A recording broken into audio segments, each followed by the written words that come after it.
píšu ti písničku, sedím a vidím tebe. Spím a zdá se mi s tebou, je mi smutno a chci tebe. Ty jsi můj život, ty jsi můj nádech, ty jsi moje všechno. Jsi můj přítel, milanec i manžel. Ty jsi mi ukázal, jak chutná láska. Miluji to ráno, když vstáváš, já ještě spím. A mé probuzení je tak krásné díky tobě. Než jsi přišel, svět byl jenom stín. Kráčela jsem tmou, nevěděla, co je klid. Pak si dotekem jedním rozsvítil můj vesmír.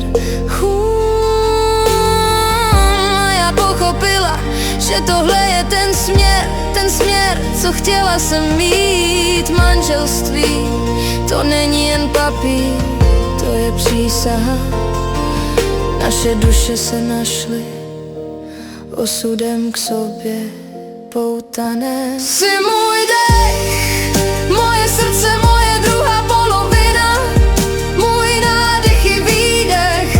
Bez tebe už nejsem já, jen prázdná nádoba. Tohle si změnil, stojíme spolu, tahle láska je věčná. Jsi můj osud, ať se děje cokoliv, zůstaneme spolu.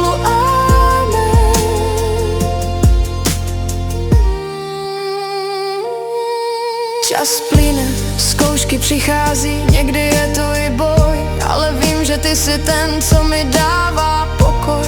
Když se svět hroutí, ty jsi moje pevná zeď.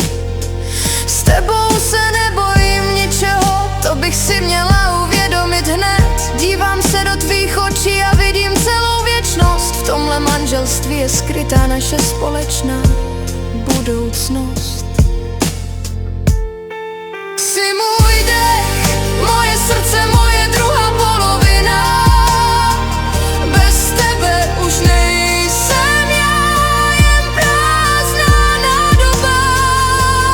Jsi můj osud, jsi můj cíl, jsi můj na věky. Ať se děje cokoliv, zůstaneme spolu, amen. Tahle přísaha není jen na jeden den.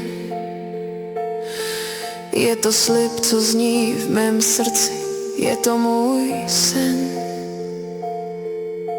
A i když nás rozdělí prostor nebo čas, naše duše zůstanou spojené navždy v nás. Jsi můj dech, moje srdce, moje druhá polovina. Bez tebe už nejsem já, jen prázdná nádoba. Tak moc tě miluji, lásko, jsi můj osud, jsi můj cíl, jsi můj celý. Ať se děje cokoliv, zůstaneme spolu, amen. Navždy spolu, ty a já, spojení duší navždy.